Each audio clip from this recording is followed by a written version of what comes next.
तो last class में हमने स्टेडी स्टेट कंडक्शन चल रहा है, ध्यान है सबको, है ना। स्टेडी स्टेट कंडक्शन में जो हीट करंट होता है उसका फॉर्मूला हमने देखा था, ठीक है। के ए डेल्टा टी बाई एल, है ना। और अगर रोड का शेप वेरी कर रहा है तो हम ये फॉर्मूला यूज करते हैं। के ए डेल्टा टी बाई एल की जगह आ जाता है D T by D x. क्या आ जाता है, ध्यान है सबको, है ना। Yes sir. ये जो हीट करंट होता है मटेरियल पे डिपेंड करता है, टेम्परेचर डिफरेंस पे डिपेंड करता है, एरिया ऑफ क्रॉस सेक्शन पे डिपेंड करता है, ठीक है, और लेंथ पे डिपेंड करता है। इस सारे पॉइंट हमने डिस्कस किए थे, ध्यान है सबको, है ना। Yes sir. कुछ क्वेश्चंस किए थे हमने, है ना। इसका ग्राफ भी बनाया था हमने, टेम्परेचर वर्सेस डिस्टेंस का। ये इसको टेम्परेचर प्रोफाइल भी बोलते हैं, इसको क्या बोलते हैं, टेम्परेचर प्रोफाइल भी बोलते हैं। सो अगर स्टेडी स्टेट है और यूनिफॉर्म क्रॉस सेक्शन है तो इसका स्लोप यूनिफॉर्म आता है। नेगेटिव स्लोप होता है, यूनिफॉर्म होता है। dt बाई dx क्या होता है, कांस्टेंट होता है। समझ में आया। ये हमने निकाली थी ना इसकी इक्वेशन इस क्वेश्चन में, ध्यान है सबको।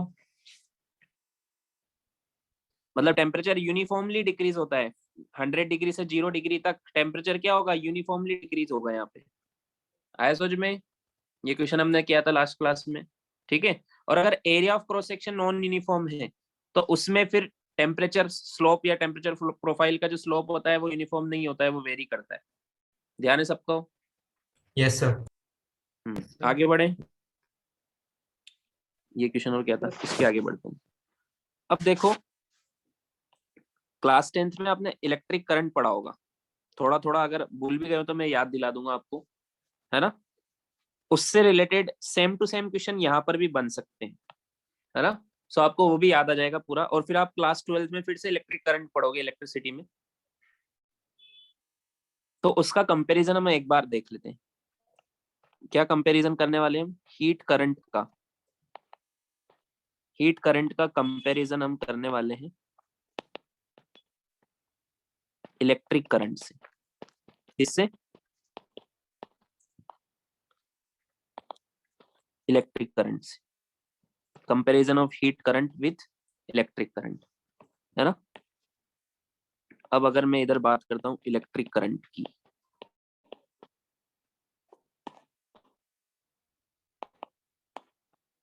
इलेक्ट्रिक करंट की, तो किसी भी रेजिस्टेंस के अक्रॉस जब हम पोटेंशियल डिफरेंस लगाते हैं, क्या लगाते हैं, पोटेंशियल डिफरेंस। किसी भी रेजिस्टेंस के अक्रॉस अगर हम पोटेंशियल डिफरेंस लगाते हैं, मान लो यहाँ का पोटेंशियल है V1, यहाँ का पोटेंशियल है V2, है ना। और मान लो कि V1 बड़ा है V2 से, और ये रेजिस्टेंस है R। रेजिस्टेंस पता है ना, जो करंट को अपोज करता है, क्लास 10 में पढ़ा होगा। Property of the conductor which opposes the flow of yes current, sir. ध्यान है सबको। उसको बोलते हैं रेजिस्टेंस ऑफ द कंडक्टर या रेजिस्टेंस ऑफ द वायर, है ना। तो किसी भी वायर के अक्रॉस अगर आप पोटेंशियल डिफरेंस लगाते हो, इधर मान लो V1 है और इधर V2 है, तो मान लो V1 बड़ा है तो हायर पोटेंशियल से लोअर पोटेंशियल की तरफ इलेक्ट्रिक करंट फ्लो होता है। क्या फ्लो होता है, इलेक्ट्रिक करंट। अगर V2 बड़ा होता तो इधर से इधर करंट जाता। समझ में आया क्या, यस सर। है ना। सो हमने पढ़ा था ओम्स लॉ क्या बोलता है।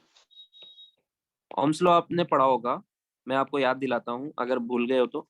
ये जो इलेक्ट्रिक करंट होता है ये डायरेक्टली प्रोपोर्शनल टू होता है पोटेंशियल डिफरेंस के। ये जो इलेक्ट्रिक करंट होता है ये क्या होता है, डायरेक्टली प्रोपोर्शनल टू किसके होता है, पोटेंशियल। डेल्टा मतलब क्या, डिफरेंस। वी मतलब क्या, पोटेंशियल। डिफरेंस इन पोटेंशियल के डायरेक्टली प्रोपोर्शनल होता है। मतलब ये V1 और V2 के बीच में जितना ज्यादा डिफरेंस होगा, V1 और V2 के बीच में जितना ज्यादा डिफरेंस होगा उतना ज्यादा करंट फ्लो होगा। समझ में आया क्या। Yes sir. इसको बोलते हैं ओम्स लॉ, है ना। सेम ऐसा कैसा हम यहाँ पे कंपेयर करते हैं हीट करंट के बारे में। अगर हम पढ़ते हैं heat current, heat current flow होगा because of flow of heat. Electric current, ये जो आई है, ये आई क्या, इलेक्ट्रिक करंट, ये फ्लो होता है because of flow of charge. Electric current किस वजह से बनता है, फ्लो ऑफ चार्ज की वजह से। और हीट करंट बनता है फ्लो ऑफ हीट की वजह से, ठीक है। इलेक्ट्रिक करंट की यूनिट होती है कूलाम पर सेकंड। कूलाम किसकी यूनिट होती है, चार्ज की। सेकंड किसकी होती है, टाइम की। हीट करंट की यूनिट होती है जूल पर सेकंड। जूल किसकी यूनिट होती है, हीट की। समझ में आया? ये जूल पर सेकंड में मेजर करते हैं, इसको कूलम्ब पर सेकंड में मेजर करते हैं। कूलम्ब पर सेकंड को हम नई यूनिट बोलते हैं एम्पियर, और इसको हम जूल पर सेकंड को बोलते हैं वोट। बोलो समझ में आ रहा है क्या? Yes sir. Yes sir. Sir. तो Yes, sir. किसी, हाँ, हीट करंट हम बात कर रहे हैं स्टेडी स्टेट में। तो मान लो कोई रोड के अक्रॉस आपने ये रोड, इधर मान लो टेम्परेचर है T1 और इधर मान लो टेम्परेचर है T2। ये टेम्परेचर फिक्स है और मान लेते हैं कि T1 is greater than T2। तो बोलो हीट फ्लो होगी कि नहीं होगी? हीट करंट फ्लो होगा कि नहीं होगा? होगा। Yes, sir. है ना? Yes, sir. इसको बोलते हैं थर्मल करंट या हीट करंट, आईटी बोल रहा हूँ इसको। समझ में आया? तो हमने भी पढ़ा था सेम चीज जो ओम्स लॉ ने यहाँ बोली थी कि जो करंट होता है वो पोटेंशियल डिफरेंस के डायरेक्टली प्रोपोर्शनल होता है। वैसे हमने पढ़ा था कि जो थर्मल करंट होता है वो डायरेक्टली प्रोपोर्शनल होता है टेम्परेचर डिफरेंस के। पढ़ा था कि नहीं पढ़ा था? हाँ सर। ध्यान है सबको? Yes sir. So yes sir. Yes, sir. यहाँ पर ओम्स लॉ पे आते हैं फिर से। जब हम ये प्रोपोर्शनलिटी हटाते हैं तो एक कांस्टेंट आता है आर, जिसको बोलते हैं रेजिस्टेंस ऑफ कंडक्टर। तो ये आपने फॉर्मूला पढ़ा होगा। Electric current flow in a wire is equal to होता है potential difference across wire upon resistance of the wire. R क्या है? Resistance of the wire. Resistance of the wire. समझ में आया? ये जनरली कंडक्टर्स में रेजिस्टेंस कम होता है, इंसुलेटर में बहुत ज्यादा होता है। इंसुलेटर का रेजिस्टेंस नियरली इनफिनाइट होता है, इसलिए इंसुलेटर में कोई करंट फ्लो नहीं होता है। समझ में आया? जीरो। Yes sir. कंडक्टर्स में भी अलग अलग, कॉपर में ये बहुत कम होता है, इसलिए कॉपर में ज्यादा करंट फ्लो होगा कंपेयर टू अदर मटेरियल, है ना? समझ में आया? Silver is the best conductor of electricity. Silver का रेजिस्टेंस और कम होता है। तो ये मटेरियल की प्रॉपर्टी है रेजिस्टेंस। किसकी प्रॉपर्टी है? Material. मटेरियल। Material. जितना ज्यादा रेजिस्टेंस होगा उतना कम करंट फ्लो होगा, इसलिए यहाँ पे प्रोपोर्शनल हटाया तो जो कांस्टेंट आया प्रोपोर्शनलिटी कांस्टेंट, वो न्यूमरेटर डिनोमिनेटर में आ रहा है। समझ में आया? क्योंकि इनवर्सली है, ये आर जो है आई को अपोज करता है। समझ में आया क्या? समझ में आया? तो इस Yes, हिसाब yes, से sir. यहाँ पर भी इस करंट को भी कोई अपोज करता होगा। इस रोड में कुछ तो ऐसी बात होगी, इस मटेरियल में कुछ तो ऐसी बात होगी जो इस करंट को अपोज करता होगा कि नहीं करता होगा? तो यहाँ पर भी अगर मैं प्रोपोर्शनल हटाऊंगा तो डिनोमिनेटर में एक रेजिस्टेंस आना चाहिए जिसको मैं बोलूंगा थर्मल रेजिस्टेंस। क्या बोलूंगा? Thermal resistance. Thermal resistance. और अभी हमने हीट करंट का फॉर्मूला पढ़ा था। क्या फॉर्मूला आया था? के ए डेल्टा टी बाई एल, ये आया था ना? Yes sir. तो इस के ए को मैं नीचे ले आऊं, एल बाई के ए। तो इन दोनों को अगर मैं कंपेयर करूं, इन दोनों को, तो एक जैसे दिख रहे हैं। देखो आर टी की जगह यहाँ पे क्या लिखा हुआ है? एल बाई के ए। तो यहाँ पे किसी भी रोड का रेजिस्टेंस निकालने का हमें फॉर्मूला आ गया, थर्मल रेजिस्टेंस निकालने का। क्या फॉर्मूला आया? एल बाई के ए। समझ में आया क्या? यस क्या सर। फॉर्मूला आया? L by K. Thermal resistance. तो इससे क्या फायदा होगा? अगर आपको किसी रोड का थर्मल रेजिस्टेंस पता चल जाए तो डेल्ट इस वाले फॉर्मूले में पुट कर दो, तो हीट करंट आ जाएगा डायरेक्ट। आएगा कि नहीं आएगा? समझ में आया? ये एल क्या Yes, है? sir. ये एल इस वायर की लेंथ है, इस रोड की। और एरिया क्या है? ये एरिया ऑफ क्रॉस सेक्शन। और के क्या है? एक के, ये सब हम पढ़ चुके हैं। के क्या है? ये थर्मल कंडक्टिविटी का कांस्टेंट है, थर्मल कंडक्टिविटी, है ना? समझ में आया? Yes sir. लिखो।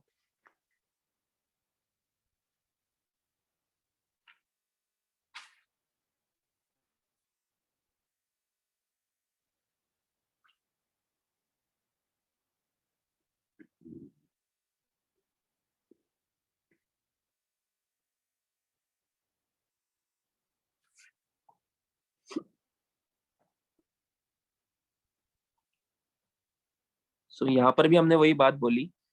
इधर क्या बोला था ओम्स ने? जितना ज्यादा पोटेंशियल डिफरेंस होगा उतना करंट फ्लो होगा। यहाँ पर भी सेम है, जितना ज्यादा टेम्परेचर का डिफरेंस होगा उतना ज्यादा थर्मल करंट बनेगा। प्रोपोर्शनल हटाएंगे तो एक रेजिस्टेंस आएगा जिसको बोलेंगे हम थर्मल रेजिस्टेंस। उसका फॉर्मूला क्या बना? एल बाई के ए। ये रोड की length, area of cross section, और उस रोड के मटेरियल की थर्मल कंडक्टिविटी पे डिपेंड करेगा। देखो ये इनवर्सली है के। जितनी ज्यादा थर्मल कंडक्टिविटी होगी मटेरियल की उतना उसका रेजिस्टेंस कम हो जाएगा, होगा। होगा sir. Yes, sir. Yes, sir. जितना ज्यादा एरिया होगा रोड का उतना रेजिस्टेंस कम होगा, ठीक है, और उतना ही ज्यादा करंट बनेगा। रेजिस्टेंस कम होगा तो करंट ज्यादा बनेगा।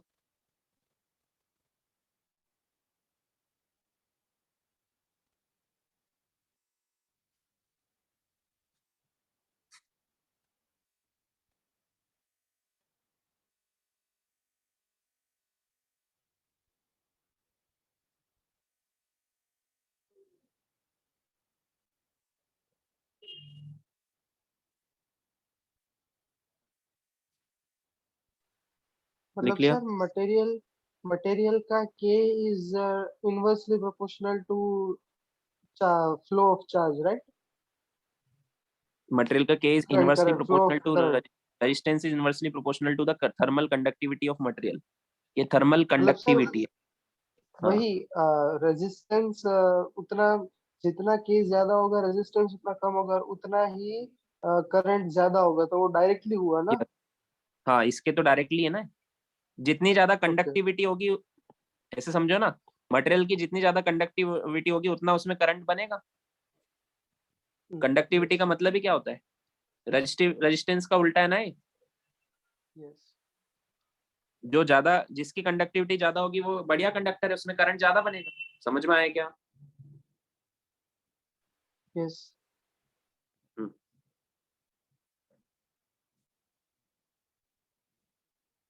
जितने भी गुड कंडक्टर्स ऑफ हीट होंगे उनकी थर्मल कंडक्टिविटी हाई होगी, और बेड कंडक्टर्स की थर्मल कंडक्टिविटी लो होगी, और उनका रेजिस्टेंस ज्यादा होगा।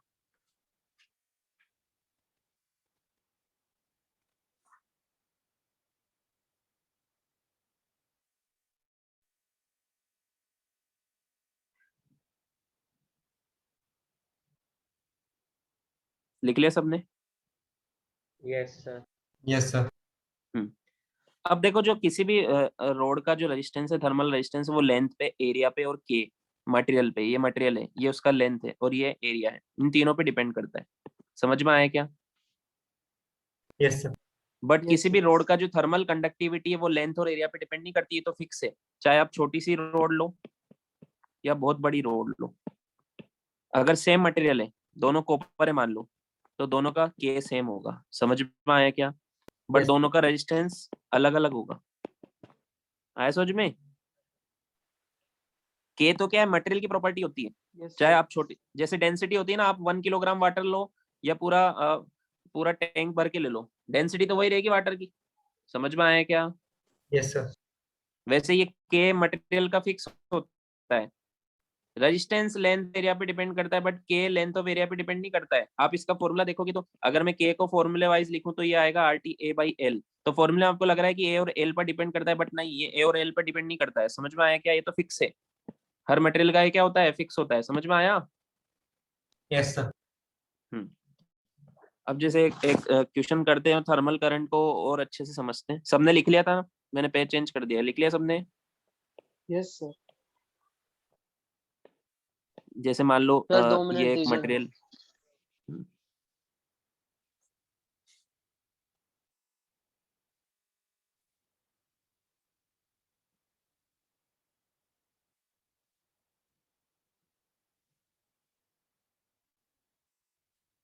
यस सर, हो गया। Thank you sir.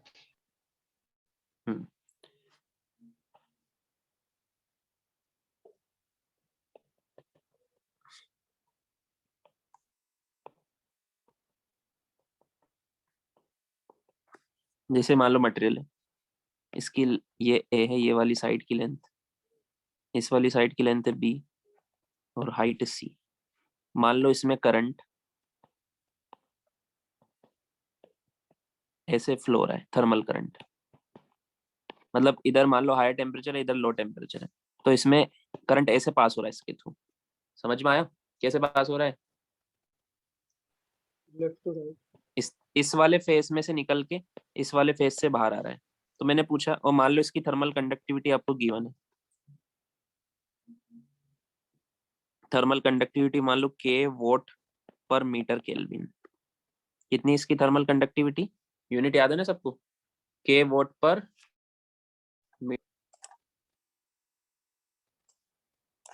ठीक है। अब आपसे पूछा इसका find its thermal resistance, find its thermal resistance.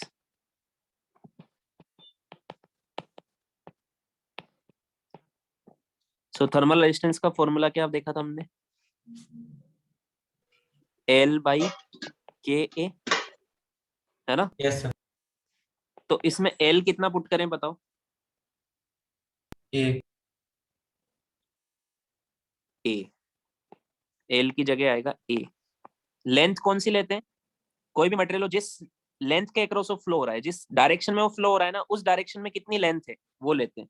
मान लो ये करंट ऐसे फ्लो होता है, यहाँ से निकलता और ऊपर से निकलता है, या नीचे से एंटर होता है ऊपर से निकलता, तो L की जगह हम C लेते हैं। फिर समझ में आया क्या। Yes sir. और मान लो इधर से आता इस वाले फेस से और उधर वाले फेस से निकलता, तो L की जगह B लेते हैं। मान लो ऐसे जाता, तो समझ में आया क्या, यस सर। समझ में आया। और Yes, एरिया sir. कौन सा लेंगे, एरिया ये वाला लेंगे, जिस डायरेक्शन में जा रहा है ना उसके परपेंडिकुलर वाला एरिया। समझ में आया क्या।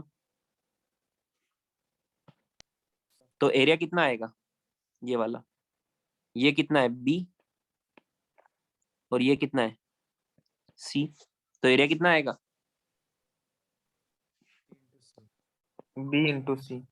B/C। तो आंसर क्या आएगा, A/K इंटू एरिया की जगह क्या आएगा BC। ये इसका थर्मल करंट है। समझ में आया क्या। Yes sir. सो यहाँ से हमने क्या सीखा, लेंथ वो लेते हैं, L इस फॉर्मूले में L क्या है, length of material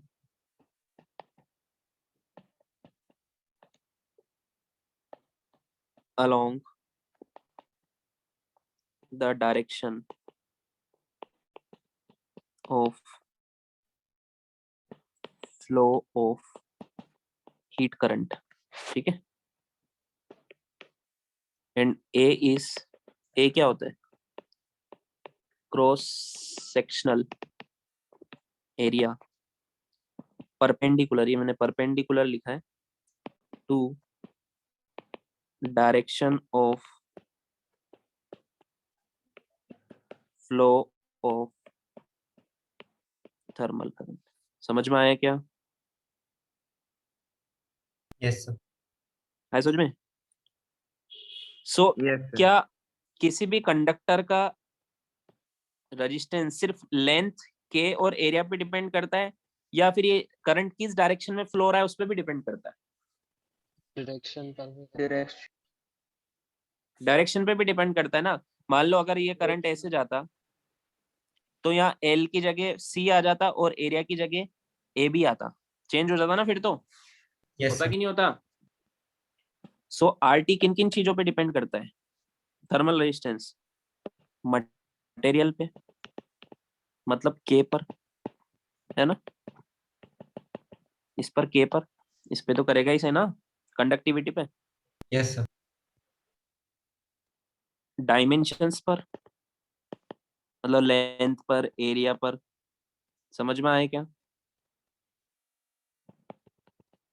third, direction of heat current, इस पे भी करेगा ना। Yes. Yes, sir. और बात करें हम कंडक्टिविटी की, के की, तो ये किस किस पे डिपेंड करेगा, ये ओनली मटेरियल पर। समझ में आया। Yes sir.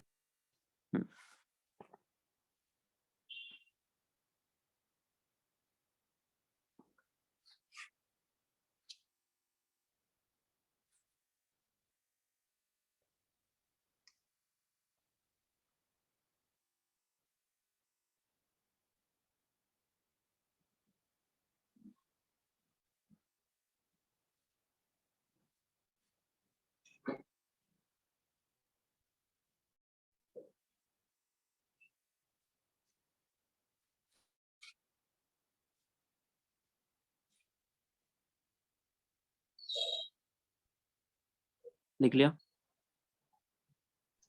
1 minute sir, 1 minute. हम्म।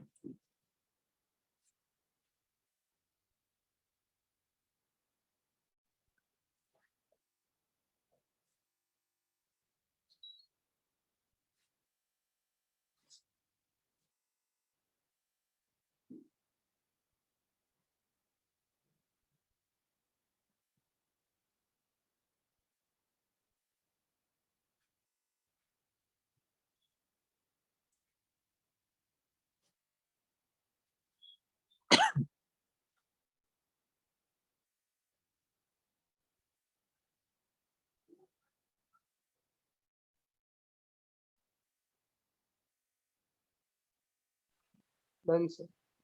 Done.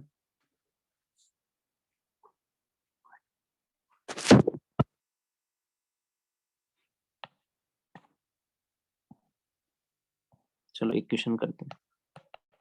सबने लिख लिया?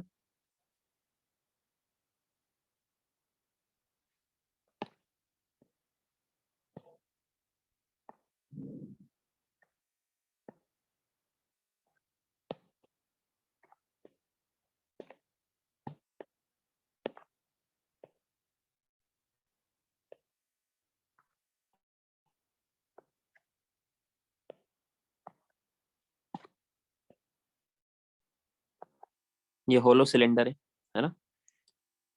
इसमें हीट करंट ऐसे फ्लो हो रहा है,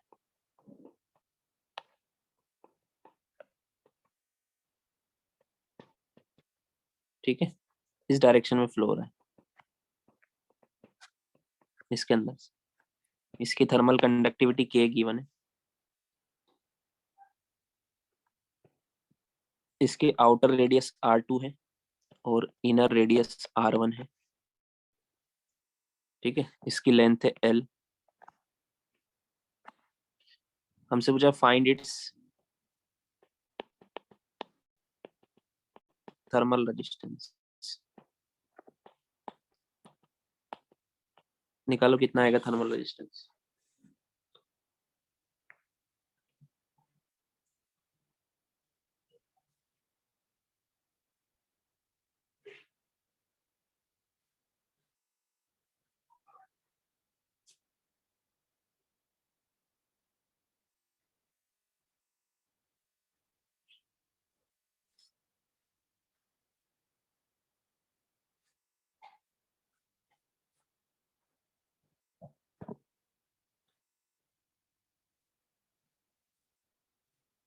आंसर क्या फॉर्मूला होता है थर्मल रेजिस्टेंस का? L बाई के ए। तो लेंथ कौन सी लेंगे इसमें? यही लेंगे, एल। Yes sir. यही लेंथ है, ठीक है? तो लेंथ की जगह L आएगा। एरिया कितना आएगा? इतने एरिया में फ्लो हो रहा है ना ये। अंदर इसमें तो होलो है, यस सर। ये तो पूरा होलो है, इसमें तो करंट फ्लो नहीं हो सकता। सो उस वाले एरिया को हटा दो तो एरिया कितना आएगा?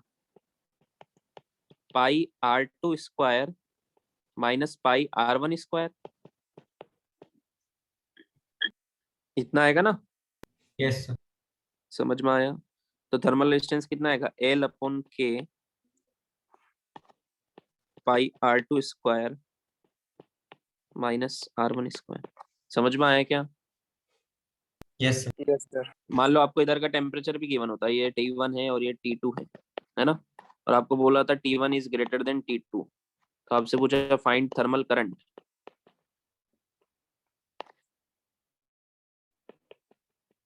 क्या पूछा होता? Thermal current. तो थर्मल करंट का फॉर्मूला क्या होता है? डेल्टा T बाई RT, ये होता है ना? हाँ तो डेल्टा T कितना होगा? T1 माइनस T2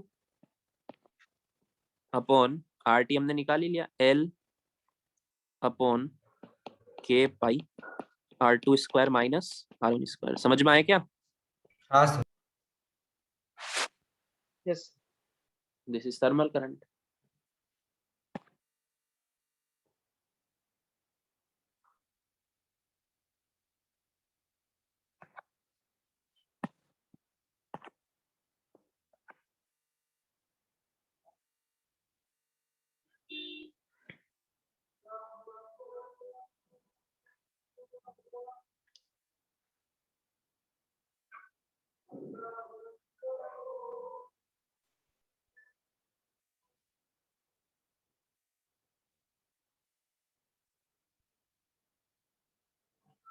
लिख लिया? 1 minute.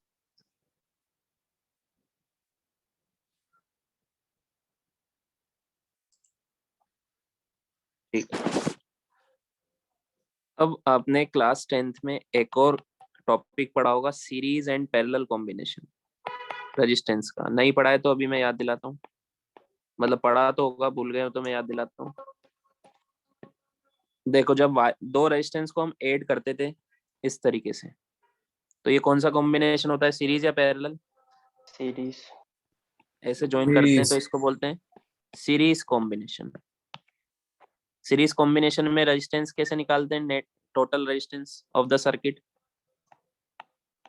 R equivalent equals to R1 plus R2. Addition. हाँ ऐसे निकालते हैं ना। R equivalent is equal to क्या करते हैं, सभी रेजिस्टेंस को ऐड कर देते हैं अगर वो सीरीज में है तो। समझ में आया? Yes sir. और अगर पैरेलल में है तो अच्छा एक साथ ही देख लेते हैं। सीरीज में अगर मैंने रोड्स लगाई हुई, जैसे एक रोड ही लगाई,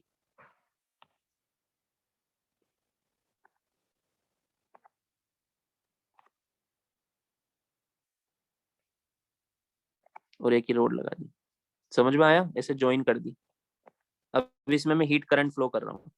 तो जैसे इसमें हम क्या पढ़ते थे वहां पर कि सीरीज में करंट सेम रहता है, जितना करंट इलेक्ट्रिक करंट इस फर्स्ट वाले रेजिस्टेंस में जाएगा उतना ही बाद वाले में भी जाएगा। जाएगा कि नहीं जाएगा? Yes, sir. हाँ। Yes, sir. Yes, sir. वैसे इसमें क्या सेम रहेगा, ये रोड्स के केस में हीट करंट सेम रहेगा। जितना हीट करंट इस वाले में जाएगा फर्स्ट वाली रोड में, उतना ही हीट करंट सेकंड वाली में भी जाएगा। समझ में आया क्या? Yes sir. हीट करंट क्या होता है, basically energy flowing per unit time. मान लो यहाँ से 10 जूल एनर्जी एंटर हुई तो यहाँ से 10 जूल एनर्जी बाहर भी तो निकलेगी। समझ में आया? Yes every second. Yes, sir. तो सीरीज में क्या होगा, यहाँ से करंट और कहीं तो गया नहीं, डिवाइड तो हुआ नहीं कहीं पे भी, जितना एंटर हुआ उतना निकलेगा। समझ में आया? तो सीरीज कॉम्बिनेशन में हीट करंट क्या रहेगा, सेम रहेगा। समझ में आया क्या? Yes sir. ओनली क्या डिवाइड होगा, Yes, sir. टेम्परेचर डिवाइड हो जाएगा। मान लो यहाँ पर हायर टेम्परेचर है, यहाँ पर लोअर टेम्परेचर है, तो यहाँ बीच में और कुछ होगा जो इस वाले से तो थोड़ा कम होगा और इस वाले से ज्यादा होगा। समझ में आया क्या? हाँ सर। यहाँ के जंक्शन पे जो टेम्परेचर होगा वो हायर से कम होगा थोड़ा और लोअर से ज्यादा होगा। समझ में आया? Yes sir. Yes, sir. तो इस मान लो इसका रेजिस्टेंस है RT1 और इसका है RT2, तो इक्विवेलेंट रेजिस्टेंस कितना आएगा, RT1 plus RT2 and so on. समझ में आया? Yes sir. इन सीरीज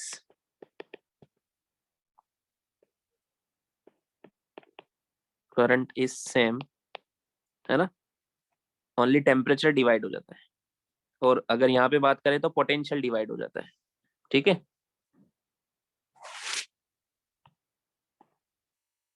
अब बात करते हैं पैरेलल कॉम्बिनेशन।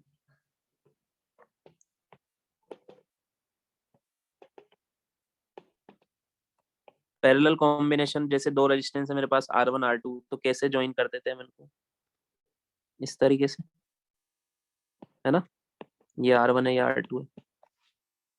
ध्यान है, रोड्स को कैसे ज्वाइन करेंगे हम,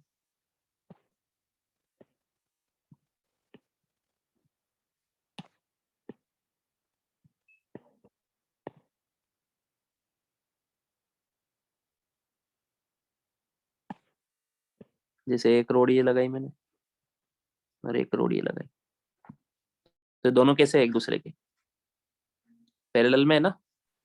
Parallel. Yes sir. है कि नहीं है? तो मान लो इधर करंट आ रहा था I, तो इसमें आएगा I1 और इसमें आएगा I2। आएगा कि नहीं आएगा? करंट डिवाइड हो जाएगा ना दोनों ब्रांच में अलग अलग। Yes sir. वैसे इसमें हीट करंट डिवाइड हो जाएगा दोनों में, इसमें IT1 जाएगा और इसमें IT2 जाएगा। समझ में आया? Yes, sir. So second वाले में क्यों different जाएगा? सेम तब जाएगा अगर ये मटेरियल भी सेम हो, ठीक है, इनका लेंथ भी सेम हो, इसकी लेंथ और एरिया भी सेम हो, तो सेम जाएगा, इक्वल इक्वल डिवाइड होगा। मान लो टोटल जा रहा है 10, मान लो इस यहाँ से ये हाई टेम्परेचर है इधर, ठीक है, और इधर लो टेम्परेचर। मान लो इस यहाँ से यहाँ तक एवरी सेकंड 100 जूल की एनर्जी जा रही है, तो दोनों में 100 100 मिलके तो 200 हो जाएगी ना। ऐसा हो सकता है क्या? No sir. नहीं तो सर। 100 में से हो सकता है 30 इसमें गई होगी, 70 इसमें गई होगी, तो अलग गया ना, इसमें करंट कम गया, इसमें ज्यादा गया। समझ में आया क्या? Yes sir. सर इसमें फिर 30 ऐसा जूल पर सीरीज में भी हो सकता है ना, सीरीज में अगर तो मान दोनों लो कैसे होगा, इधर से 100 जूल आ रही है तो इसमें भी 100 ही आएगी ना, डिवाइड तो ही नहीं ना, इधर हाँ डिवाइड हुई। सर। हाँ समझ में सर। आया? Yes sir. इधर तो इधर से मान लो इस वाले रीजन से 100 जूल निकलना है तो कुछ इसमें से जाएगा, कुछ इसमें से जाएगा, डिवाइड होना ही पड़ेगा। समझ में आया? हाँ सर समझा। यहाँ पे क्या सेम रहेगा, टेम्परेचर दोनों के अक्रॉस सेम रहेगा। इधर भी देखो, जितना इसके अक्रॉस टेम्परेचर है TH और TL, उतना इसके अक्रॉस भी TH और टेम्परेचर सेम रहेगा। इसमें क्या डिवाइड होगा, करंट, है ना। ऊपर वाले में क्या था, करंट सेम था बट टेम्परेचर डिवाइड हुआ था। समझ में आया? इस वाले में करंट डिवाइड हुआ है और टेम्परेचर डिफरेंस वो सेम है कि नहीं, दोनों रोड के अक्रॉस पैरेलल में। हाँ, है आया सर। समझ में? तो पैरेलल का क्या फॉर्मूला होता था, 1/r इज इक्वल टू क्या होता था, 1/r1 प्लस 1/r2, ये पढ़ा था ना आपने क्लास 10th में। 1/r3 RP। तो यहाँ पर क्या होगा इसके केस में, 1/RT thermal resistance is equal to क्या होगा, 1/RT1 plus 1/RT2 and so on. समझ में आया क्या? Yes sir. Yes sir. हम्म।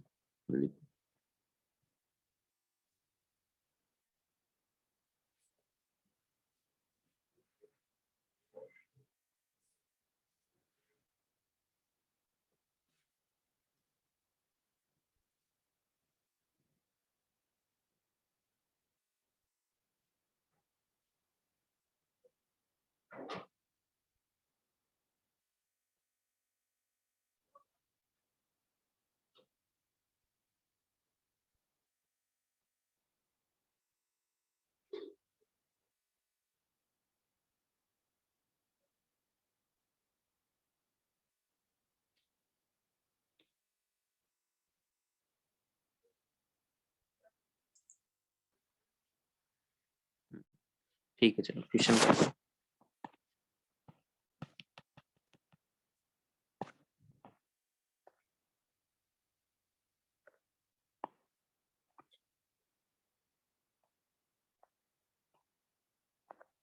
ये एक रोड है,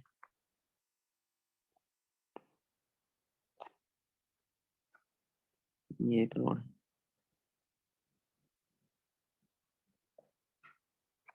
ये एक रोड है, ठीक है। इधर का टेम्परेचर मान लेते हैं 100 डिग्री सेल्सियस, इधर का मान लेते हैं 0 डिग्री सेल्सियस। इसकी थर्मल कंडक्टिविटी K है, एरिया A है और लेंथ इसकी है L। इसकी भी लेंथ L ले लेते हैं, 2L ले लेते हैं, इसकी लेंथ L ले लेते हैं। इसका 2K है थर्मल कंडक्टिविटी, इसकी भी K ले लेते हैं और एरिया है 2A, ठीक है। इसकी थर्मल कंडक्टिविटी 2K है, एरिया है A। हमसे पूछा यहाँ का टेम्परेचर T1 और यहाँ का टेम्परेचर T2। हमें क्या बताना है, T1 और T2 बताना है। समझ में आया क्या? यस अब सर। देखो, ये मैं करके बताता हूँ आपको, बहुत इजी वे में हो जाएगा ये क्वेश्चन। कैसे होगा देखो, हमसे पूछा फाइंड T1 एंड T2। तो जब भी ऐसे क्वेश्चन आते हैं तो सबसे पहले आप क्या करो, हीट करंट निकाल लो। इसमें कितना हीट करंट बनेगा। हीट करंट का फॉर्मूला क्या होगा, delta T by thermal resistance. तीनों में सेम ही करंट फ्लो होगा ना, ये सेम रहेगा इसमें, इन ऑल 3 रोड्स रहेगा कि नहीं रहेगा, क्योंकि ये सीरीज में, यस क्योंकि सर। ये सीरीज में। तो डेल्टा टी तो हमें पता है इन तीनों के अक्रॉस, इधर 100 है इधर 0 है, तो डेल्टा टी तो पता है 100। थर्मल रेजिस्टेंस निकालने के लिए इन तीनों का निकाल के ऐड करना होगा। समझ में आया? मान लो इसका है R1, इसका है R2 और इसका है R3, या RT1 RT2 RT3। तो RT1 कितना होगा बोलो? फॉर्मूला क्या होता है? L/K है, तो इसका L/K ही होगा। होगा कि नहीं होगा? Yes sir. RT2 कितना है? L/KA, तो इसका L कितना है? 2L/K into 2A। समझ में आया क्या? Yes sir. तो ये भी कितना आया? 2 से 2 कैंसिल, L/KA ही आया। समझ में आया? Yes sir. और RT3 ये कितना आया? L/2KA। L/2KA। समझ में आया? Yes sir. अब देखो, अब इसको अगर मैं R बोलूंगा तो ये 2R हो जाएगा ना, और ये भी 2R हो जाएगा। होगा कि नहीं होगा? कैसे हुआ? L, ये इस पूरे को मैंने R बोला इक्वल टू R, तो इसकी वैल्यू कितनी आएगी? 2 इधर चला जाएगा तो 2R आएगी ना, तो ये 2R है ना। तो इसको आप चाहो तो ऐसे बना सकते हो। ये कितना है? 1, ये 2R है। ये कितना है? ये भी 2R है। और ये कितना है? ये R है ना। इधर टेम्परेचर कितना है? 100, और इधर कितना है? 0 डिग्री सेल्सियस। समझ में आया? तो Yes. नेट कितना आएगा? इन सबका सम कितना आएगा? 5R। 5R। इधर कितना है टेम्परेचर? 100 डिग्री सेल्सियस, और इधर कितना है? 0 डिग्री। समझ में आया क्या? Yes sir. तो हीट करंट कितना बनेगा? 20।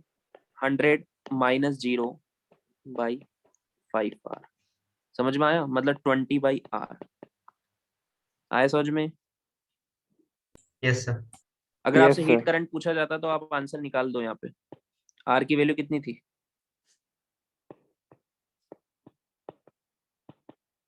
कितना आंसर आएगा? 40 kA/L। ये आंसर है थर्मल करंट का। तो तीनों में सेम फ्लो का है। समझ में आया क्या? Yes sir. यस अगर आपसे थर्मल करंट पूछा होता तो ये आंसर आ गया। आया समझ में? Yes sir. Yes sir. अब आपसे तो क्या पूछा है? यहाँ का और यहाँ का टेम्परेचर भी पूछा है, वो भी निकाल देते हैं।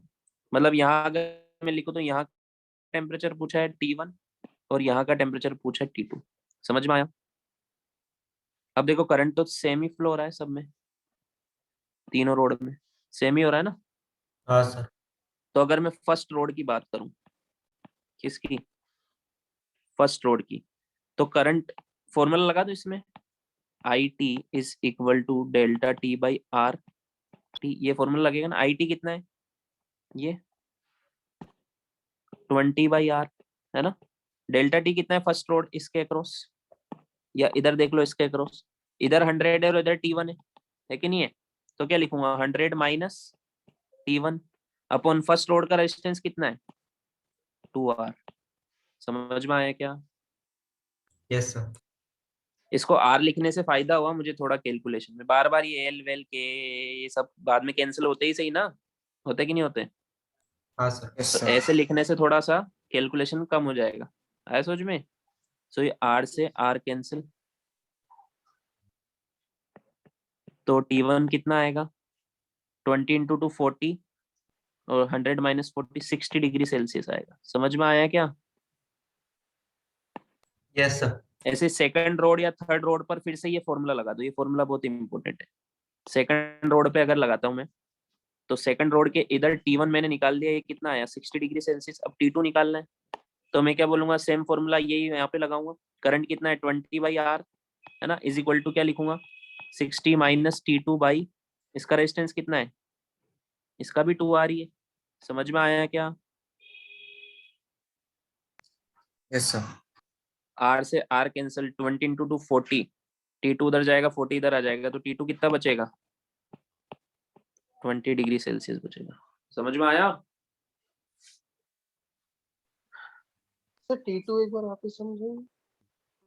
ये सेकंड रोड जो है ना, ये वाली, इसके अक्रॉस ये वाला टेम्परेचर आ गया। देखो ये कितना आया? 60 डिग्री सेल्सियस है ना।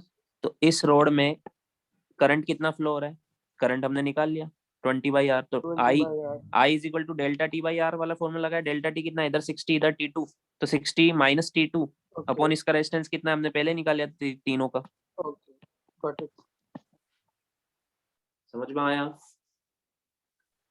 Yes, sir. सो हमने क्या कंसेप्ट लगाया इसमें कि सीरीज में करंट सेम रहता है, तो करंट निकाल के ये फॉर्मूला लगा दिया, तीनों का रेजिस्टेंस निकाल के करंट निकाला, फिर अलग अलग फॉर्मूला लगा दिया। समझ में आया? Yes sir. लिखो इसको। चलो एक और क्वेश्चन। सबसे पहले मुझे देख के बताना कि रोड्स सीरीज में है या पैरेलल में है।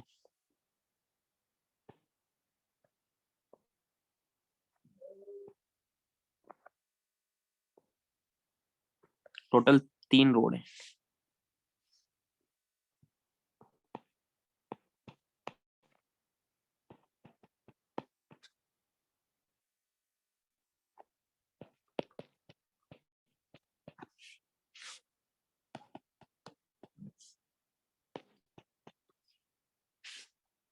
यहाँ का टेम्परेचर पूछा है।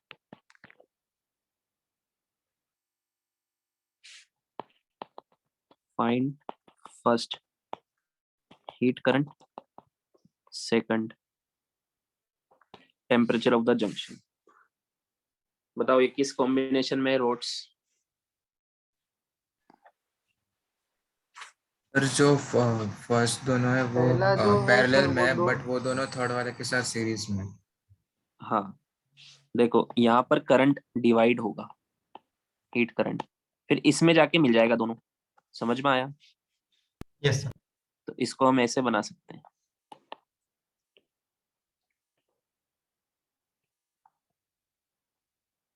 समझ में आया? ये R1, ये RT1, ये RT2, ये RT3। तो RT1 निकालो, RT2 निकालो, RT3 निकालो। इधर टेम्परेचर है 100 डिग्री सेल्सियस, इधर है 0 डिग्री सेल्सियस। बोलो RT1, RT2, RT3 कितना आएगा? हाँ इनकी लेंथ नहीं लिखी ना मैंने। ये ले लो L और ये ले लो 2L। कितना आएगा RT1?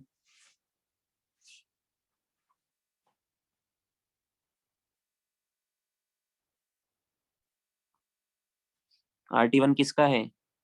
इसका रेजिस्टेंस है। RT2 इसका है और RT3 इसका है। बोलो ना कितना आएगा?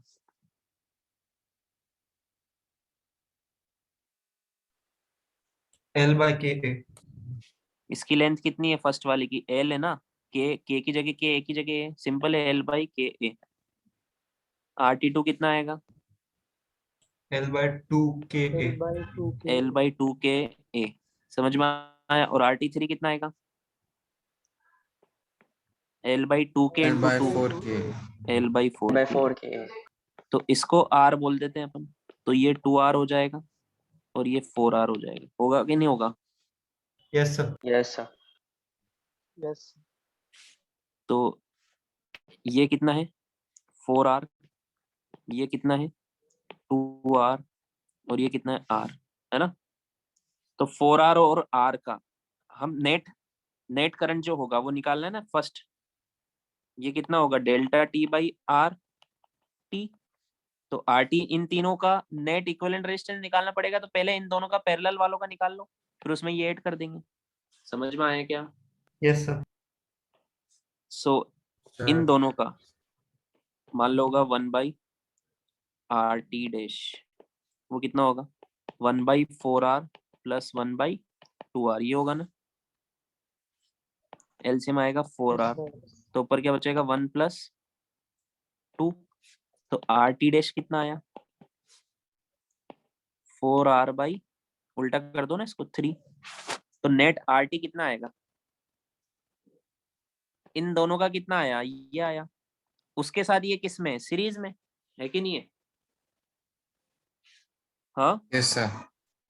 तो क्या करेंगे? 4R/3 प्लस R कितना आएगा? कितना आएगा? 7R/3। समझ में आया? Yes sir. अच्छा एक सेकंड, यहाँ पे लेंथ 2L है ना? तो यहाँ पे 2L लिखना था।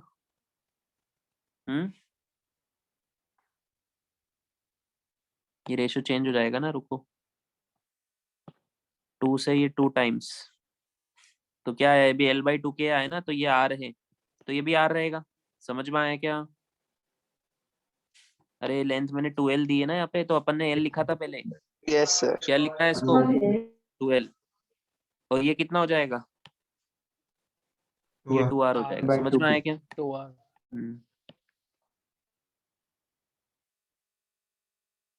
तो क्या क्या चेंज हुआ? RT1 कितना हो गया? 2R। ये कितना हुआ? R। और RT3 ये भी R। सो 1/2R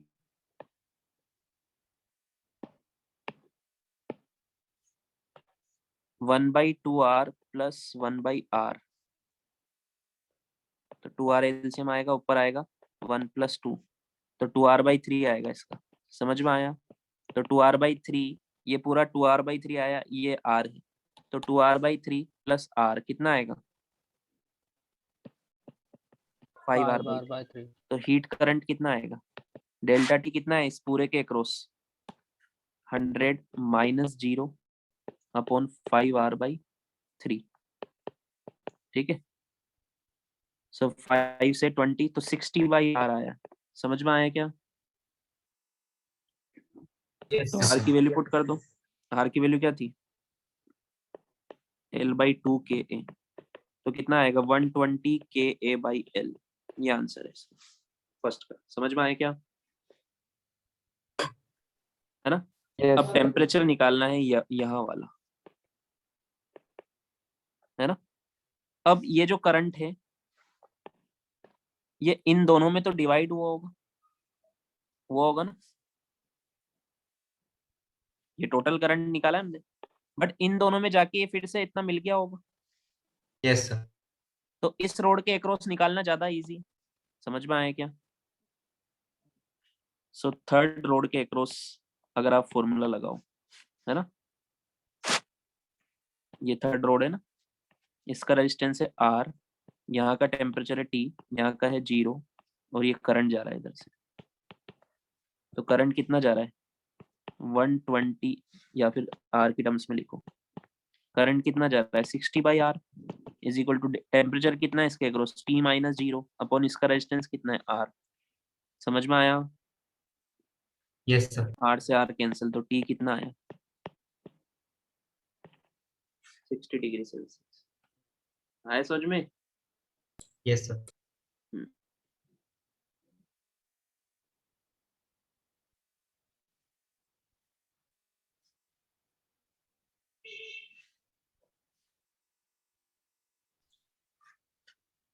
सर हाँ बोलो।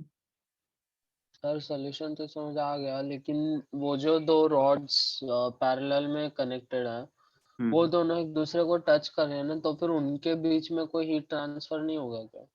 वो हमने नेग्लेक्ट किया है। वो हमने क्या किया है? नेग्लेक्ट। और वैसे हीट ट्रांसफर उधर होता है जिस तरफ टेम्परेचर कम है। समझ में आया क्या? सो इधर तो, हालांकि इन दोनों का टेम्परेचर प्रोफाइल भी अलग अलग आएगा। समझ में आया? बट इधर से इधर जाने को देखें तो तभी जाता है जब अगर इधर टेम्परेचर कम हो तो इधर से इधर जाएगा, या फिर इधर से इधर तभी आएगा जब इधर टेम्परेचर कम हो तो आएगा। वो हमने नेग्लेक्ट किया हुआ है। समझ में आया? Okay sir.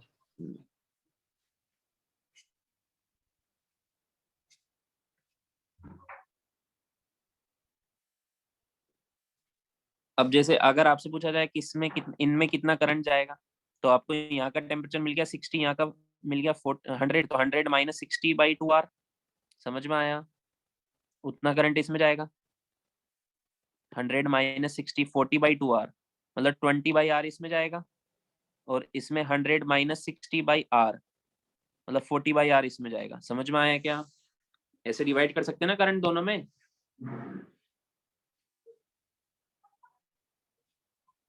रिप्लाई नहीं कर रहे हो, या तुम सुन रहे हो या नहीं सुन रहे हो? यस सर सुन। Yes sir. यस सर सुना yes sir. Yes sir. Okay, लिखो।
निकलिया?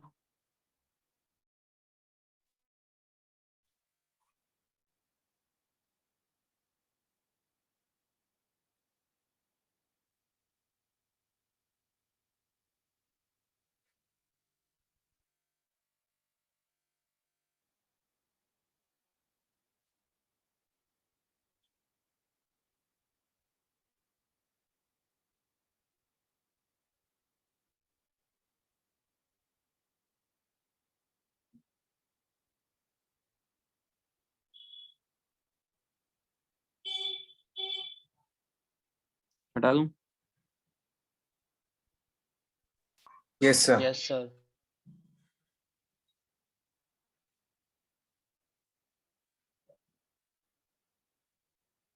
चलो एक और क्वेश्चन।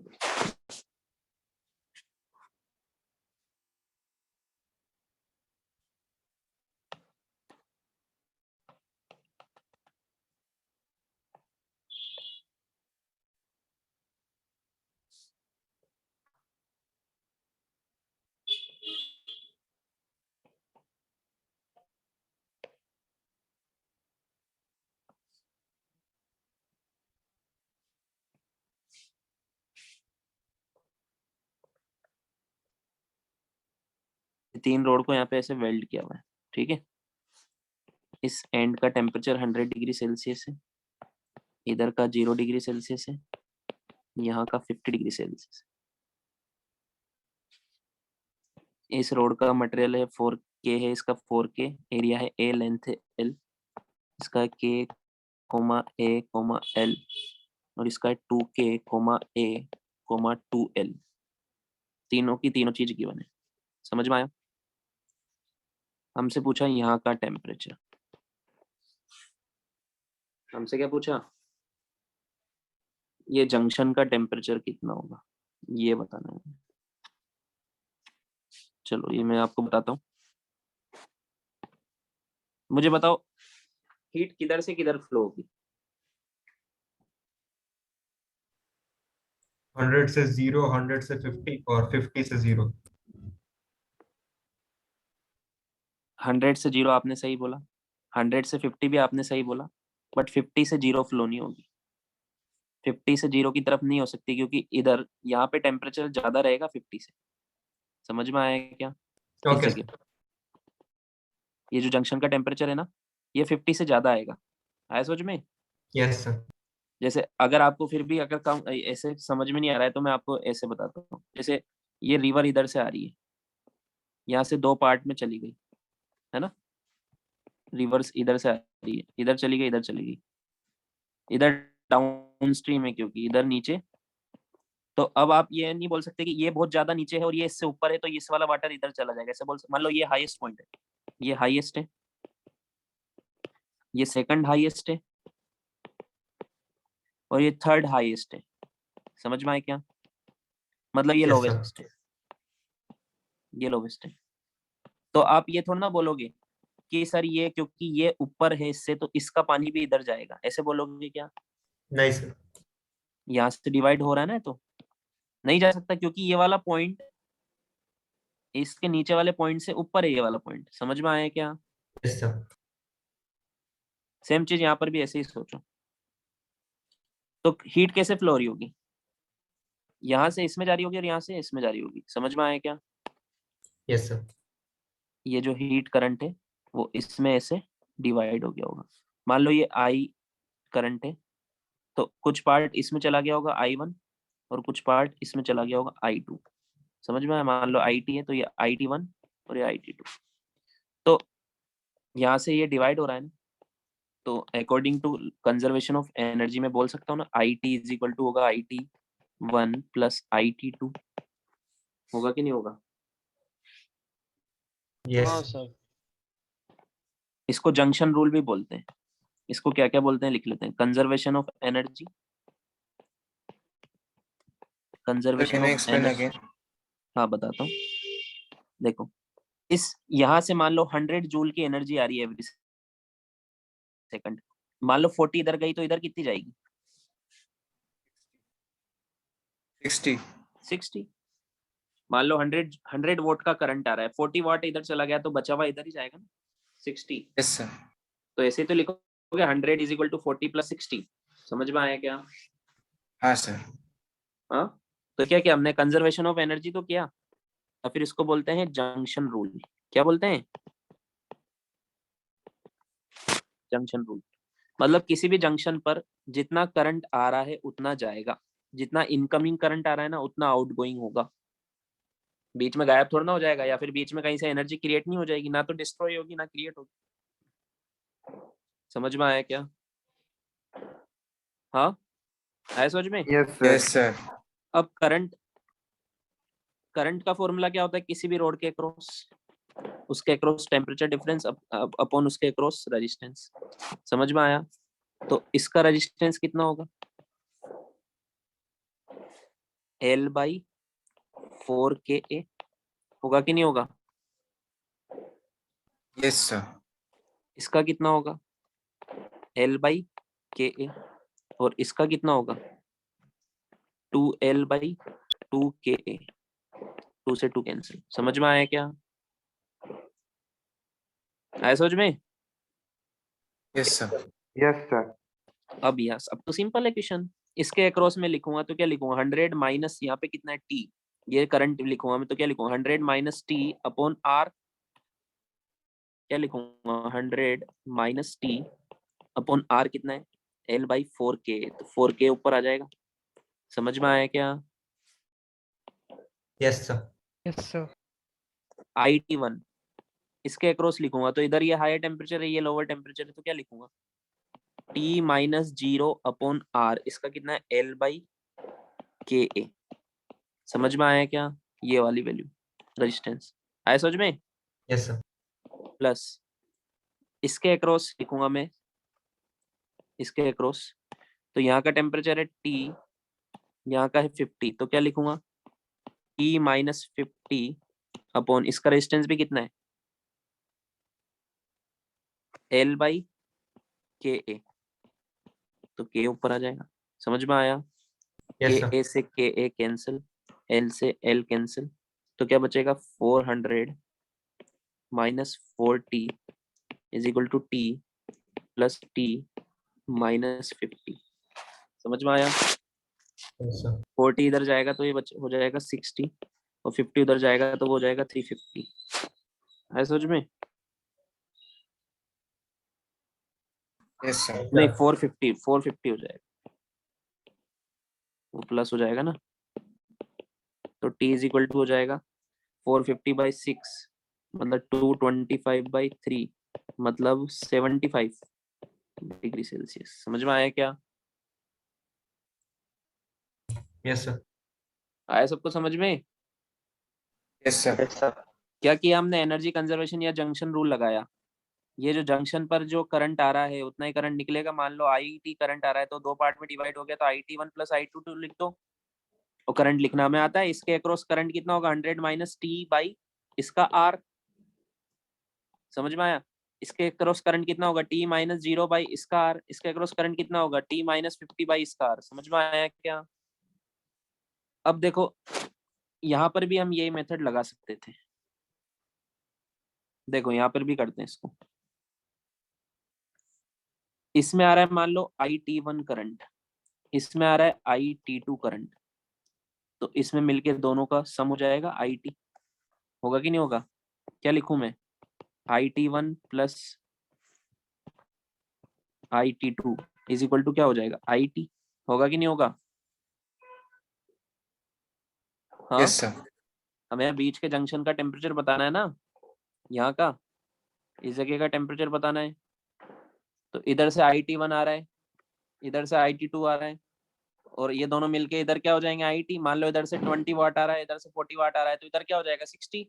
इस वाली रोड में होगा कि नहीं होगा? होगा सर। तो IT1 होगा को सर। कैसे लिखेंगे? फर्स्ट वाली रोड में टेम्परेचर कितना है इसके अक्रॉस? इधर 100 है, इधर T है, तो 100 माइनस T अपॉन इसका रेजिस्टेंस RT1 कितना आया था? ये हमने यहाँ से लिख देते हैं 2R। कितना आया था? 2R। 2R। अब चाहो तो इस फॉर्म में भी लिख सकते हो, सब कैंसिल हो जाएगा L/K। I22 कितना है? वही same 100 minus T 100 upon minus t R, by r. और IT3 नहीं, मतलब IT थर्ड वाली रोड में वो कितना है? टी माइनस 0 अपॉन RT3 कितना है था? आर। r. आर से आर कैंसिल, ठीक है। दोनों तरफ 2 से मल्टीप्लाई कर दो, तो 100 minus T plus 200 minus 2t is equal to 2t। तो 2t 3t, और इधर चला जाएगा तो 5t इज इक्वल टू 300। तो t इज इक्वल टू कितना आ गया? डायरेक्ट आंसर आता है। ये सब कुछ भी हमने जितना बड़ा किया, वो जरूरत ही नहीं थी अगर सिर्फ टेम्परेचर निकालना था। समझ में आया? Yes, सिर्फ sir. r की जरूरत थी ना सर? तो आर तो निकाल, उसमें क्या है, डायरेक्ट लिख दो ना ये पे। आर का ये सिंपल तो फॉर्मूला है।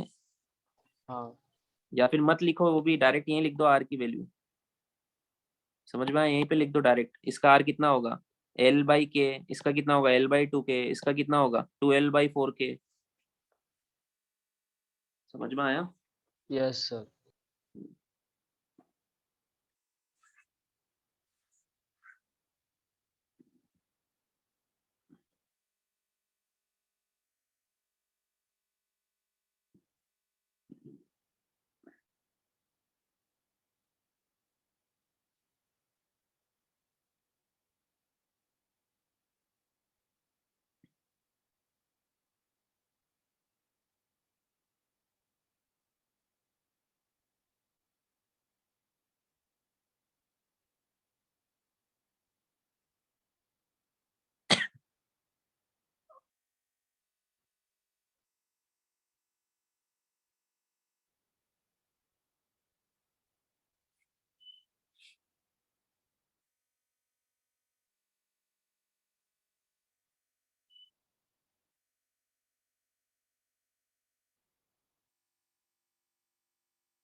सर ये वाला पेज हो गया है।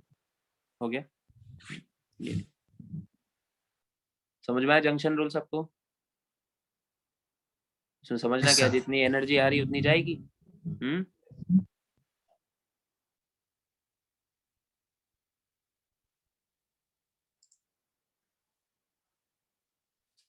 ठीक है। इस क्वेश्चन में हमसे क्या पूछा है? लेंथ गिवन है L1 L2 K1 K2, thermal conductivity, area of cross section given है, K इक्विवेलेंट पूछा है। तो सीरीज में तो हम क्या बोलेंगे? RT is equal to RT1 plus RT2। RT1 कितना है? L1 अपॉन K1 है, L1 अपॉन K1 इंटू ए। RT2 क्या होगा? L2 अपॉन K2 इंटू ए। नेट रेजिस्टेंस फॉर्मूला तो वही होता है आरटी का, L/K। तो इसकी लेंथ क्या लिखेंगे हम यहाँ पे? L1 plus L2 upon K equivalent into A. समझ में आया क्या? आया समझ में? Yes, sir. अगर A1 A2 ऐसे अलग अलग एरिया होता तो फिर आप क्या करते हैं? इधर ये लिखने के लिए आप दोनों का अलग अलग लिखते हैं। L1 upon K equivalent into A1 plus L2 upon K equivalent into A2, ऐसे लिखते हैं आप। फिर इक्वल टू ये लिखते हैं। समझ में आया क्या? अभी तो क्या दोनों का एरिया सेम है ना? हाँ sir. ठीक है। तो ये एलसीएम सेम होके L1 प्लस L2 हो जाएगा। दोनों एलसीएम लोगे तो क्या हो जाएगा? L1 plus L2। समझ में आया क्या? Yes sir. तो A से A कैंसिल, तो K इक्विवेलेंट कितना आया?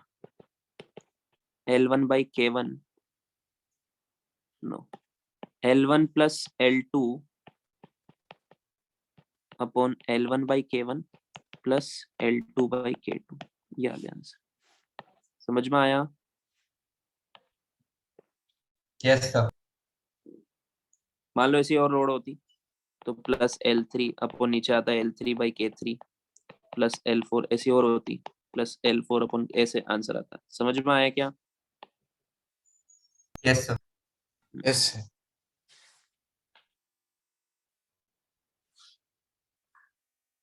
तो एरिया अगर अलग अलग हो तो भी निकालने के लिए क्या करेंगे, फिर ये अलग अलग सेपरेटली लिखेंगे, L1 का अलग लिखेंगे थर्मल रेजिस्टेंस और L2 का अलग लिखेंगे। आया सोच में? Yes, sir.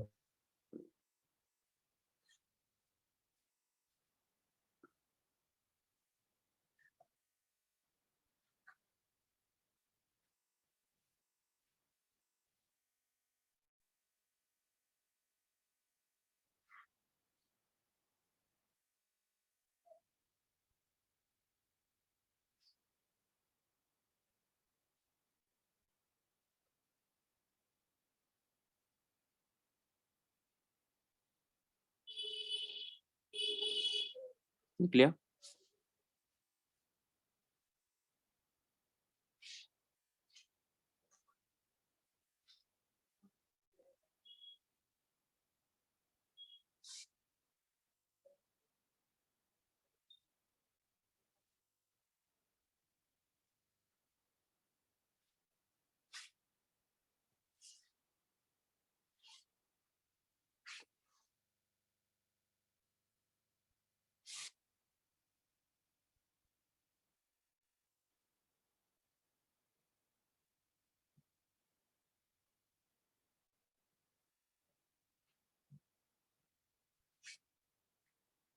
लिख लिया सबने?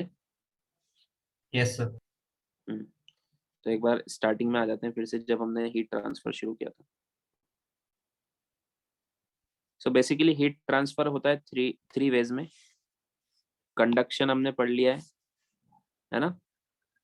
ये सॉलिड में होता है, through vibration one particle to another heat आगे बढ़ती है ना? कन्वेक्शन में मीडियम के पार्टिकल का डिस्प्लेसमेंट होता है, कंडक्शन में नहीं होता है ना? ये दो टाइप का होता है, फ्री कन्वेक्शन और फोर्स कन्वेक्शन। कन्वेक्शन में हमें इतना ही पढ़ना है क्योंकि इसकी कैलकुलेशन वाला पार्ट आप हायर स्टैंडर्ड्स मतलब इंजीनियरिंग में पढ़ोगे अगर आप मैकेनिकल इंजीनियरिंग करोगे तो, क्योंकि इसकी कैलकुलेशन में ऐसी कैलकुलेशन इन्वॉल्व होती जो अभी आपने मैथमेटिक्स में नहीं पढ़ी हुई। समझ में आया? Yes, sir. इसलिए कन्वेक्शन हमारे सिलेबस में इतना ही है, ठीक है? इसकी मैथमेटिकल जो कैलकुलेशंस होती है वो और ज्यादा हायर लेवल की होती है। सो वो आप फर्स्ट ईयर ऑफ इंजीनियरिंग में पढ़ते हो, उसके बाद फिर आप ये पढ़ सकते हो। सो कन्वेक्शन हमें इतना ही पढ़ना है, थ्योरेटिकल वे में पढ़ना है बस। ये मैंने आपको समझा देता क्या होता है। देन नंबर आता है रेडिएशन का, थर्ड वे ऑफ। ये सबसे फास्टेस्ट होता है, मैंने आपको बताया था। जैसे सन से जो हीट हमारे पास आ रही है अर्थ के पास, वो इसी प्रोसेस के थ्रू आ रही है, इस टाइप ऑफ हीट ट्रांसफर के थ्रू आ रही है ना? ये बेसिकली क्या होती है, इलेक्ट्रोमैग्नेटिक वेव्स होती है जो एनर्जी को कैरी करती है, ध्यान है? और इनको मीडियम की जरूरत नहीं होती है। यस समझ में आया? थोड़ा बहुत और मैंने आपको और बताया था कि colours sir. Are visible due to reflection and radiation, ये सब बेसिक है ना? Through radiations energy emits in the electromagnetic spectrum. ये स्पेक्ट्रम मैं अभी आपको बताऊंगा ये क्या होता है, ठीक है? तो कभी हमें दिखती है और कभी हमें नहीं दिखती है। जैसे हॉट तवा ये नहीं दिखता हमें, और रेड हॉट आयरन ये समझ में आया क्या? सो अब यहीं से कहानी शुरू करते हैं रेडिएशन की, ठीक है?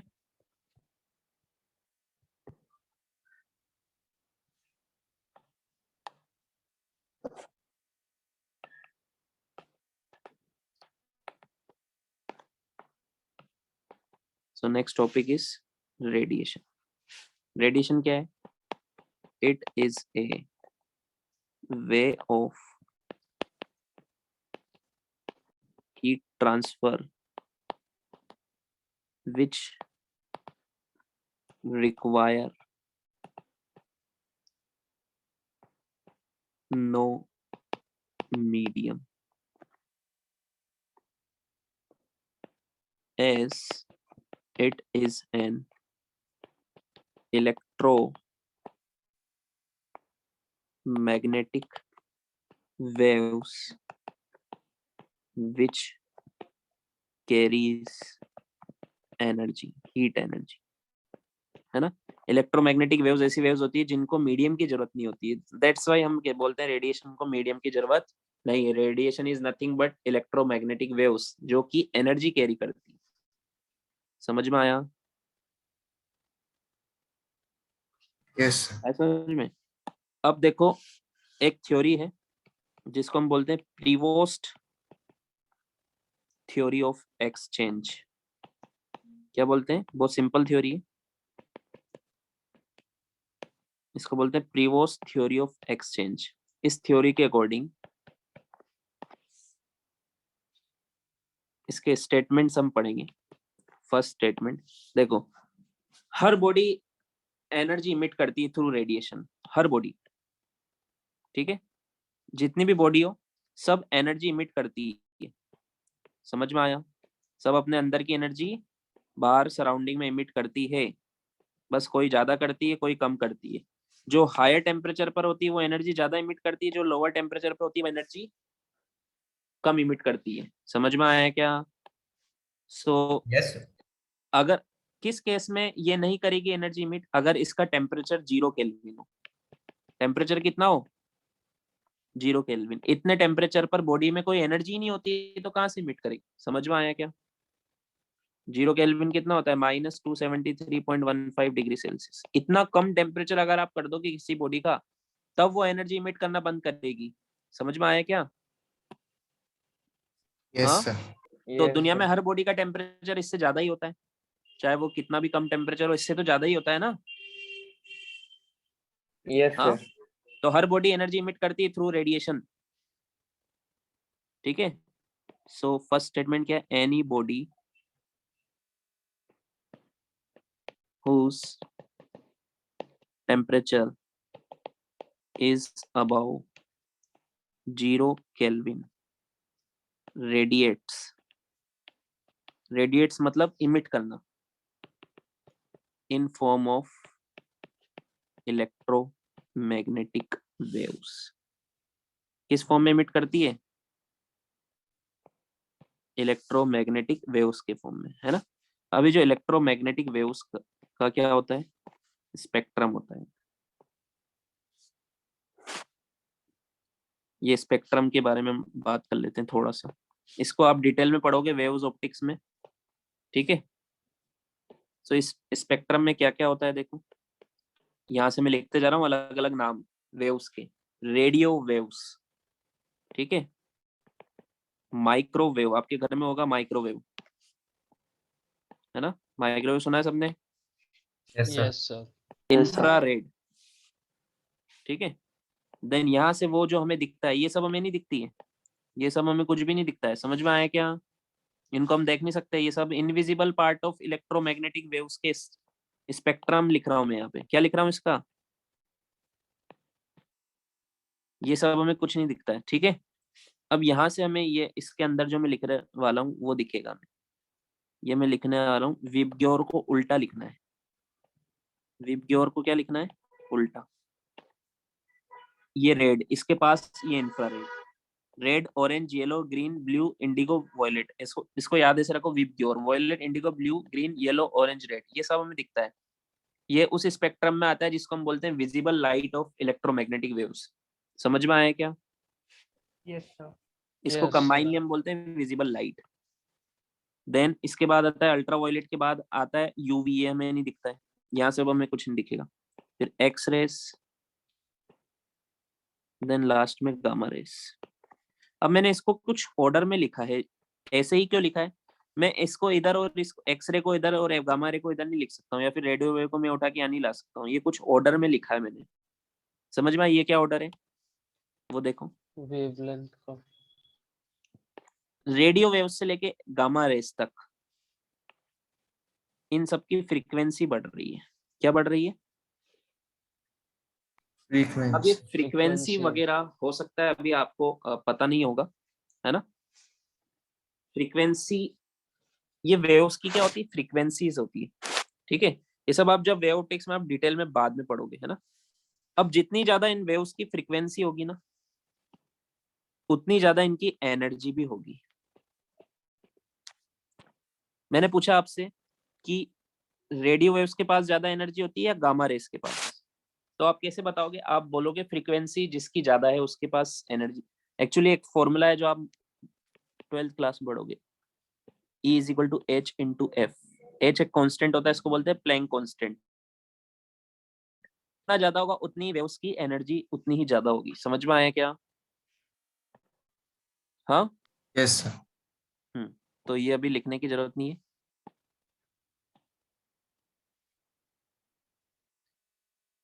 और एक फॉर्मूला है जो आप अभी भी बता सकता हूं मैं आपको,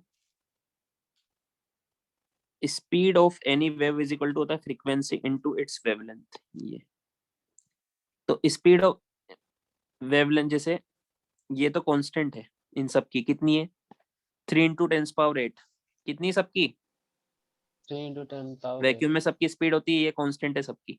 अब जिसकी फ्रीक्वेंसी ज्यादा होगी उसकी वेवलेंथ कम होगी ना, समझ में आया? सो सबसे ज्यादा वेवलेंथ इनमें किसकी होगी बताओ, रेडियो की या गामा की? रेडियो। रेडियो की। तो इधर से वेवलेंथ कम होते जा रही है, समझ में आया? Yes sir. रेडियो की, फिर उससे कम माइक्रोवेव, फिर इंफ्रारेड, फिर इनकी, फिर इसकी, फिर इसकी, फिर इसकी, समझ में आया? So yes sir. Wavelength decreasing इस ऑर्डर में, है ना? तो मैंने पूछा कि किसकी वेवलेंथ ज्यादा है, वी की या आर की, वॉयलेट की या रेड की? रेड की। रेड की ज्यादा, इधर से कम हो रही इधर, है ना?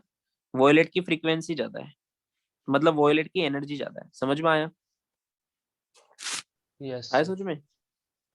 अब देखो थोड़ा सा फॉर जनरल आइडिया, अगर हम किसी बॉडी को हीट करते हैं, जनरल आइडिया ताकि आपको थोड़ा सा और फीलिंग आएगी, फ्रॉम 0 केल्विन, 0 केल्विन बहुत कम होता है, टू अप टू मान लो 100 डिग्री सेल्सियस तक मान लो तुम, फॉर ऑन एंड अराउंड मान लो, ठीक है? मोस्टली मैक्सिमम जो हीट निकलती है वो इंफ्रारेड रीजन में निकलती है। किस में निकलती है? मोस्टली जो हीट निकलती है वो किस में निकलती है? हीट या जो रेडिएशन होता है वो किस में होता है? इंफ्रारेड की फॉर्म में होता है। ये हमें दिखता नहीं है, समझ में आया क्या? हमें दिखने कब लगेगा? अगर आप देखो जितना ज्यादा आप हीट करोगे ना उतना टेम्परेचर बढ़ेगा।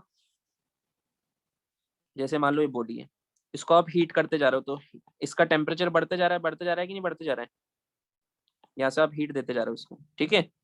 टेम्परेचर बढ़ रहा है तो इसके पास एनर्जी बढ़ रही है ना, हीट एनर्जी, इसके मॉलिक्यूल्स के वाइब्रेशन हो रहे हैं जो, बढ़ रही है नहीं बढ़ रही है? Yes sir. Yes. आप हीट एनर्जी तो दे रहे हो इसको, तो इसके अंदर की एनर्जी बढ़ेगी ना, एट हायर टेम्परेचर इसके पास एनर्जी भी ज्यादा होगी। हाँ, समझ में आया क्या? Yes sir. इस बॉडी को आप हीट करते जा रहे हो, बहुत ज्यादा एनर्जी देते जा रहे हो आप इसके, और सराउंडिंग का टेम्परेचर बहुत कम है और इसका टेम्परेचर बहुत ज्यादा बढ़ते जा रहा है, तो ये बॉडी हमेशा सराउंडिंग के टेम्परेचर पे आना चाहती है। किस पे आना चाहती है? Surrounding temperature. तो जितना ज्यादा इसका टेम्परेचर होगा ना, मतलब जितनी इसके पास एनर्जी होगी उतने ज्यादा एनर्जी के ये रेडिएशन बाहर निकालेगी। समझ में आया क्या? उतने ज्यादा एनर्जी के क्या निकालेगी? रेडिएशन बाहर निकालेगी।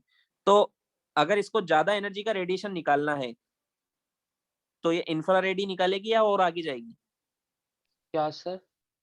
अगर इसको ज्यादा एनर्जी का रेडिएशन निकालना है तो इंफ्रारेड पे रहेगी या और आगे जाएंगे तो और ज्यादा एनर्जी वाले रेडिएशन से, इधर रेड है, ऑरेंज है, येलो है, आगे जाएगी।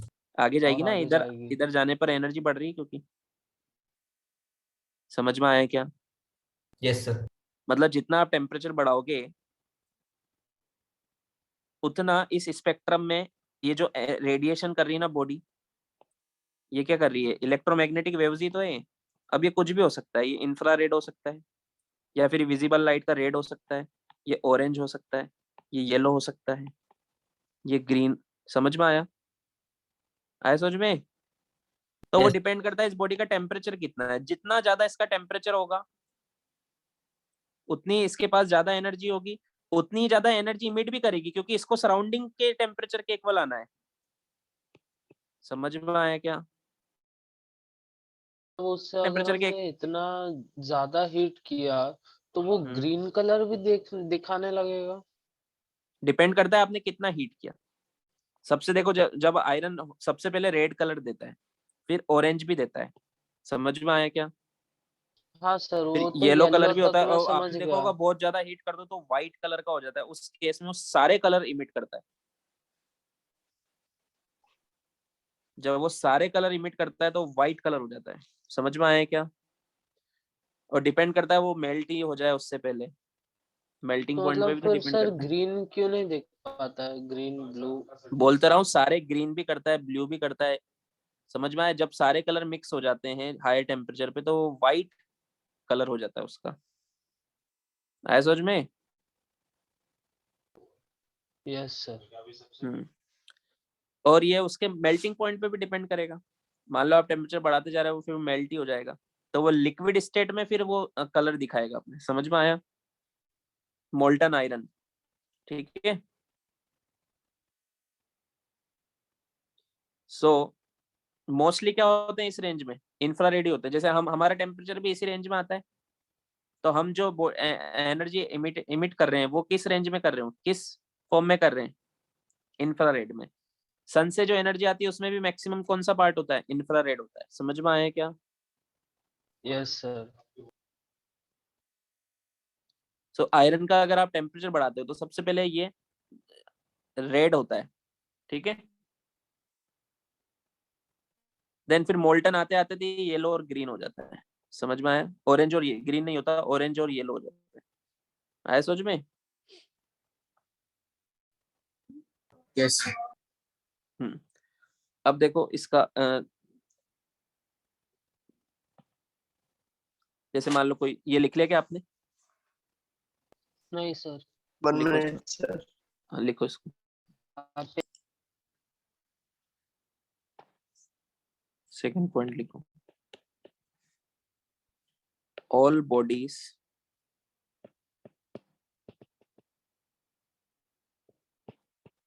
Absorbs heat radiations. First point क्या था? रेडिएट करती है, मतलब इमिट करती है। और ऑल बॉडी एब्जॉर्ब भी करती है heat radiations falling on it at all temperatures. चाहे टेम्परेचर कितना भी हो, ज्यादा हो या कम हो, एब्जॉर्ब भी करती है हीट रेडिएशंस, ठीक है। अब इसमें 3 केसेस पॉसिबल हो सकते हैं। जैसे केस फर्स्ट, अगर temperature of body is equal to temperature of surrounding. जैसे मान लो कोई एक बॉडी है ना, दोनों इक्वल है, टी बी इक्वल टू क्या है, टी एस। तो मतलब इसका टेम्परेचर सराउंडिंग के इक्वल ऑलरेडी है पहले से। इसका मतलब क्या है?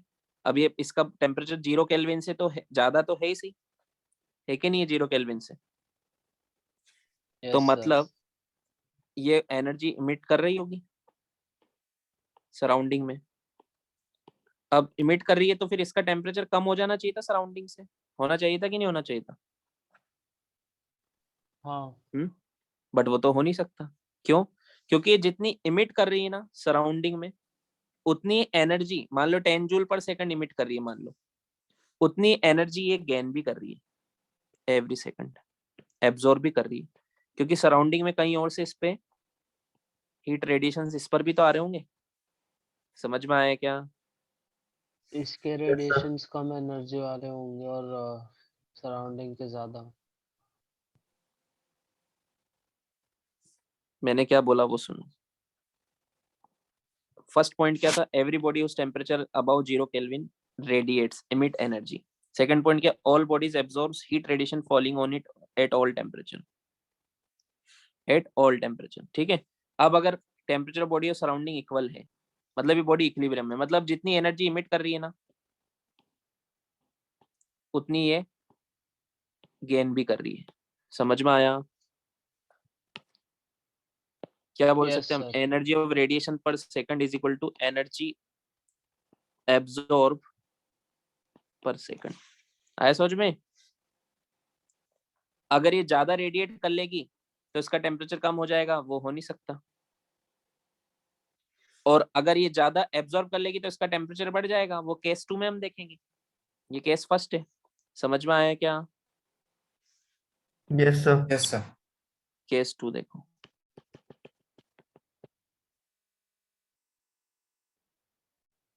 अगर सराउंडिंग का टेम्परेचर ज्यादा है, बॉडी से।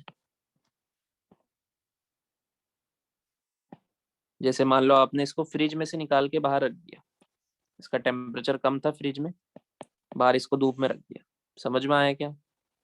Yes, sir. TS is greater than TB, surrounding is TS। तो अब ये धीरे धीरे ये भी सराउंडिंग के टेम्परेचर पर आएगा, आएगा कि नहीं आएगा? हाँ, आएगा सर। तो Yes, कैसे sir. आएगा? एनर्जी एब्जॉर्ब करेगा ना ये, समझ में आया क्या? हाँ, ये एनर्जी एब्जॉर्ब करेगा सराउंडिंग से। Yes, तो sir. सराउंडिंग, बट ये एनर्जी इमिट भी करेगा। फर्स्ट रूल, फर्स्ट थ्योरी का फर्स्ट स्टेटमेंट क्या बोलता है? इमिट भी करता है। बट अगर ये इमिट कर रहा है, तो जितनी इमिट कर रहा है या जितनी रेडिएट कर रहा है बाहर, उससे ज्यादा एब्जॉर्ब करेगा, तभी तो इसका टेम्परेचर बढ़ेगा। फाइनली तो इसको सराउंडिंग के इक्वल आना है ना, समझ में आया क्या? Yes, sir. Yes, sir. तो इसका एब्जॉर्प्शन वाली एनर्जी ज्यादा होगी पर यूनिट टाइम। मतलब क्या बोल सकते हैं हम, energy radiation per second will be lesser than energy absorption पर सेकंड। समझ में आया क्या? Yes, sir. Yes, sir. क्योंकि इसका टेम्परेचर कम है ना, तो ये कम एनर्जी इमिट कर रहा होगा, और बाहर का सराउंडिंग का टेम्परेचर ज्यादा है, तो ये ज्यादा एनर्जी एब्जॉर्ब कर रहा होगा। आया समझ में? Yes sir. केस 3, अगर सराउंडिंग का टेम्परेचर कम है बॉडी से, एक बॉडी को आपने गैस पे हीट करके बाहर रख दिया सराउंडिंग में, समझ में आया? Yes, तो sir. धीरे धीरे वो उसका टेम्परेचर ठंडा होगा, कम होगा, कूल होगी वो बॉडी। तो इसका टेम्परेचर अभी ज्यादा है, तो ये रेडिएट ज्यादा कर रही होगी, इमिट ज्यादा कर रही होगी, तभी तो ठंडी होगी ये। समझ में आया क्या? Yes sir. Compare to absorption के, जो एब्जॉर्ब करना है वो तो करना ही पड़ेगा ना, आसपास से जो रेडिएशन आ रही है वो तो इसमें आएगी ही सही। समझ में आया क्या? So energy of radiation per second वो ज्यादा होगा इसका, कंपेयर टू एब्जॉर्प्शन पर सेकंड। आया समझ में? Yes, sir. लिखो। थर्ड पॉइंट और लिख लो। ये जो amount of emission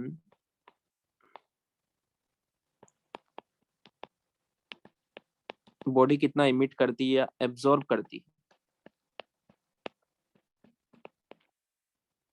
depends on, किस पे डिपेंड करता है? अभी बताया मैंने 3 केस में। Temperature of body and surrounding. समझ में आया? Yes, sir.